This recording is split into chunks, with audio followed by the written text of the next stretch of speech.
তো তোমরা থাম্বনেল তো দেখেই নিয়েছো। আজকে আমি আলোচনা করতে চলেছি অসুখী একজন থেকে খুবই গুরুত্বপূর্ণ 12টা 3 মার্কের প্রশ্ন 2027 মাধ্যমিকের সাজেশন হিসাবে।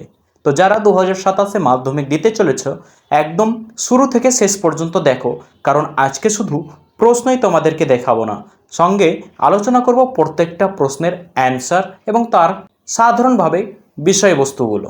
এই 12টা প্রশ্ন তোমরা অসুখী একজন থেকে করতে পারলে আশা করা যায় এর বাইরে মাধ্যমিকে আসবে না। তোমাদেরকে বলে রাখি, ইতিমধ্যে আমি জ্ঞানচক্ষু গল্প থেকে 3 মার্কের আর এমসিকিউ এসিকিউ সাজেশন দিয়ে রেখেছি। যদি না দেখে থাকো সেই ভিডিওগুলোর লিঙ্ক আমি ডেসক্রিপশানে দিয়ে দেব, দেখে নিও। মাধ্যমিক 2026-এ এই অসুখী একজন থেকে কিন্তু 5 মার্কের প্রশ্ন এসেছে, তার জন্য তোমাদের জন্য ভীষণ ইম্পর্টেন্ট হয়ে যাচ্ছে ওই চ্যাপ্টার থেকেই 3 মার্কের প্রশ্ন। তার জন্য আজকে সাজেশন হিসাবে তোমাদের সামনে উপস্থিত করছি 3 মার্কের অসুখী একজন থেকে 12টা গুরুত্বপূর্ণ প্রশ্ন। তো দেরি না করে চলো শুরু করি। 1 নম্বর প্রশ্ন দেখে নাও। সে জানতো না আমি আর কখনো ফিরে আসবো না, সে কে? আমি আর কখনো ফিরে আসবো না বলার কারণ কি? আমরা দেখতে পেয়েছি অসুখী একজন কবিতায় দরজায় দাঁড়িয়ে থাকা অর্থাৎ কবির অপেক্ষারত মেয়েটি, যেটা কবির দেশমাতৃকা বা তার প্রিয়তমা নারী, সে জানতো না যে কবি আর কখনো ফিরে আসবে না। এই প্রশ্নগুলো তোমরা কিন্তু যে কোনো নোটেই পেয়ে যাবে, অ্যান্সারগুলো ভালোভাবে করে নিও। তারপর দ্বিতীয় প্রশ্ন দেখো, একটা সপ্তাহ আর একটা বছর কেটে গেল, সপ্তাহ আর একটা বছর কেটে যাওয়ার মাধ্যমে কি বোঝানো হয়েছে? এই সময়ের মধ্যে কি কি ঘটলো? তাহলে একটা সপ্তাহ আর বছর কেটে যাওয়ার মাধ্যমে বোঝানো হয়েছে সময়ের অতিবাহিত হয়ে যাওয়াকে। আর এর মধ্যে কি কি ঘটে গেছিল? যে মেয়েটি দরজায় দাঁড়িয়েছিল তার অপেক্ষা আরও দীর্ঘতর হয়ে গেল, তারপর আমরা দেখতে পেয়েছিলাম যুদ্ধ এসেছিল, এই সমস্ত কিছুই ঘটনা আর কি। আচ্ছা, তারপরে 3 নম্বর প্রশ্ন দেখে নাও। পরপর পাথরের মতো, পাথরের মতো কি? তাকে পাথরের মতো বলা হয়েছে কেন? তাহলে পরপর পাথরের মতো বছরগুলো সেই মেয়েটির মাথার উপর নেমে এসেছিল। তাহলে পাথরের মতো বলতে সেই সময়ের দীর্ঘতর হয়ে যাওয়াকে, আরও অপেক্ষা দীর্ঘতর হয়ে যাওয়াকে, সময়ের অপেক্ষা দীর্ঘতর হয়ে যাওয়াকে বোঝানো হয়েছে। তাকে পাথরের মতো বলা হয়েছে কেন? পাথর যেরকম ভারী, আর তার এই ভারী হিসাবে কিন্তু কোনো সময়ের ভারী ওজনকে বোঝানো হয়নি, অর্থাৎ মেয়েটা যে দাঁড়িয়েছিল দরজায় দাঁড়িয়ে তার অপেক্ষা আরও দীর্ঘতর হয়ে যাচ্ছিল। 4 নম্বর প্রশ্ন দেখো, তারপর যুদ্ধ এলো, যুদ্ধের কি কি ঘটলো? তাহলে খুবই সহজ আর খুব ইম্পর্টেন্ট প্রশ্ন। যুদ্ধে কী কী ঘটেছিল? শিশু বাড়িরা খুন হয়েছিল, যেখানে শহর ছিল সেখানে কাঠকয়লা ছড়িয়ে রইল, ঝুলন্ত বিছানা যেখানে কবি ঘুমিয়ে থাকতেন সব কিছু ধ্বংস হয়ে গেল, চিমনি জলতরঙ্গ এই সমস্ত কিছু ধ্বংস হয়ে গেল। এমনকি শিশুরাও সেই যুদ্ধ থেকে রেহাই পেয়েছিল না, সমস্ত সমতলে আগুন ধরে গেছিল, এই সমস্ত কিছুই আর কি। আচ্ছা, তোমাদের বোনাস হিসাবে এখান থেকে 2টা প্রশ্ন আর বলে রাখি শর্ট কোশ্চিনের জন্য বা এমসিকিউ এসিকিউ এর জন্য, মনে রাখো। তো প্রথম প্রশ্ন হচ্ছে, যদি প্রশ্ন হয় অসুখী একজন কবিতাটি পাবলো নেরুদার লেখা কোন কাব্যগ্রন্থ থেকে নেওয়া হয়েছে, তাহলে কিন্তু অ্যান্সার হয়ে যাবে এক্সট্রা ভাগারিয়া। আর যদি প্রশ্ন হয় অসুখী একজন কবিতাটি নবারুণ ভট্টাচার্যের কোন কাব্যগ্রন্থ থেকে নেওয়া হয়েছে, তাহলে অ্যান্সার হয়ে যাবে বিদেশি ফুলে রক্তের ছিটে। আমরা কবিতায় দেখতে পেয়েছিলাম অসুখী একজন কবিতাটি চিলির একজন কবি পাবলো নেরুদা লিখেছেন, তবে বাংলায় তর্জমা করেছেন নবারুণ ভট্টাচার্য। তার জন্যে এই কবিতাটা দুইজনের দুই কাব্যগ্রন্থে স্থান পেয়েছে, নবারুণ ভট্টাচার্যের বিদেশি ফুলে রক্তের ছিটে কাব্যগ্রন্থে আর পাবলো নেরুদার এক্সট্রা ভাগারিয়া কাব্যগ্রন্থে। এটা প্রশ্ন মনে রাখতে হবে। আর একটা প্রশ্ন হচ্ছে যে অসুখী একজন কবিতায় একটা বাদ্যযন্ত্রের কথা পাই বা বাদ্যযন্ত্রের নাম পাই, সে বাদ্যযন্ত্রের নাম কি? এটা বেশিরভাগ এমসিকিউ আছে। তো বাদ্যযন্ত্রের নাম হচ্ছে জলতরঙ্গ। যদিও নাম শুনে মনে হয় না জলতরঙ্গ, তাই এখানে বলে রাখি বাদ্যযন্ত্র হচ্ছে এখানে জলতরঙ্গ। তো মনে রাখবে তোমরা, অপশানে থাকতে পারে হারমোনিয়াম, গিটার, একতারা, জলতরঙ্গ। তাহলে কী হবে? অপশান জলতরঙ্গটাই ঠিক হবে। এরপরে চলে যাই 5 নম্বর প্রশ্নে, যুদ্ধকে রক্তের এক আগ্নেয় পাহাড়ের মতো বলা হয়েছে কেন? আমরা জানি আগ্নেয় পাহাড় যেখান থেকে লাভা ম্যাগমা বের হয়, এই আগ্নেয় পাহাড় কিন্তু সমস্ত সমতলে আগুন ধরিয়ে দিতে পারে, বন জঙ্গল বাসস্থান নষ্ট করে দিতে পারে। সেরকমভাবেই যুদ্ধও তার ব্যতিক্রম নয়। যুদ্ধও কিন্তু একটা সভ্য সমাজকে নষ্ট করে দিতে পারে, ধ্বংস করে দিতে পারে, লক্ষ লক্ষ বাড়ি, হাজার হাজার বাড়ি, সমস্ত সমতলে আগুন ধরিয়ে দিতে পারে। তাই যুদ্ধকে এখানে কিন্তু আগ্নেয় পাহাড়ের সঙ্গে তুলনা করা হয়েছে। আচ্ছা, বলে রাখি, এই প্রশ্নগুলো যে এত শর্ট করে বললেই হবে না, আমি তোমাদের শুধু জাস্ট বিষয়বস্তুটুকু বলে দিচ্ছি যে কোথায় থেকে মানে কোন লাইন তুলে ধরা হয়েছে প্রশ্নগুলো। তবে এই প্রশ্নের অ্যান্সারগুলো তোমরা যে নোট ফলো করছো, স্কুলের স্যাররা যে নোট পড়তে বলেছে সেই নোটে কিন্তু পেয়ে যাবে। 6 নম্বর, শিশু আর বাড়িরা খুন হলো।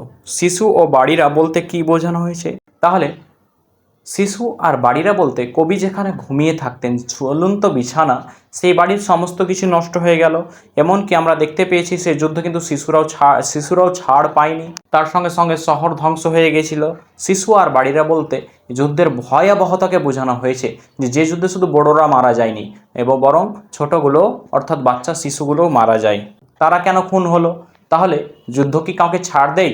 না, যুদ্ধ কে ছোট, কে বড়, কে বয়স্ক, যুদ্ধ কিন্তু এগুলো দেখে না। যুদ্ধ যখন আসে কেউই রেহাই পায় না যুদ্ধের হাত থেকে, এতই যুদ্ধ ভয়াবহতা। আচ্ছা, যদি ভালো লেগে থাকে চ্যানেলটা সাবস্ক্রাইব করে দিও, ভিডিও একটা লাইক দিও, আর যারা 2027 মাধ্যমিক দিতে চলেছে সে সমস্ত বন্ধু বান্ধবদের কাছে ভিডিওটা অবশ্যই শেয়ার করে দিও। এরপরের প্রশ্ন দেখে নাও 7 নম্বর, সেই মেয়েটির মৃত্যু হলো না, কার বা কাদের মৃত্যু হলো? সেই মেয়েটির মৃত্যু হলো না কেন? তাহলে এখানে কিন্তু দুটা প্রশ্ন করা হয়েছে, কার বা কাদের মৃত্যু হলো, এটার অ্যান্সার আলাদা, আর সেই মেয়েটির মৃত্যু হলো না কেন, এটার অ্যান্সার আলাদা। তাহলে দুটো পার্ট পার্ট করে লিখতে হবে। তাহলে কাদের মৃত্যু হয়েছিল? তাহলে বলতে পারো শিশু আর বাড়িরা সবার মৃত্যু হয়েছিল। কিন্তু মেয়েটার মৃত্যু হয়েছিল না কেন? মেয়েটির মৃত্যু হয়েছিল না কারণ মেয়েটি শুধু কবির কল্পনা করা একজন মেয়ে নয়, তার দেশমাতৃকা, ভালোবাসার প্রতীক, দেশের প্রতীক। তার জন্য ভালোবাসার বা দেশের চিহ্নের কোনো মৃত্যু হয় না। 8 নম্বর প্রশ্ন দেখো, সমস্ত সমতলে ধরে গেল আগুন, কোন আগুন? দেখো এখানে একটু বানানটা ভুল আছে, কোন আগুন হবে? কোন আগুন ধরলো? আগুন ধরার ফল কি হয়েছিল? তাহলে সমস্ত সমতলে কোন আগুন ধরেছিল?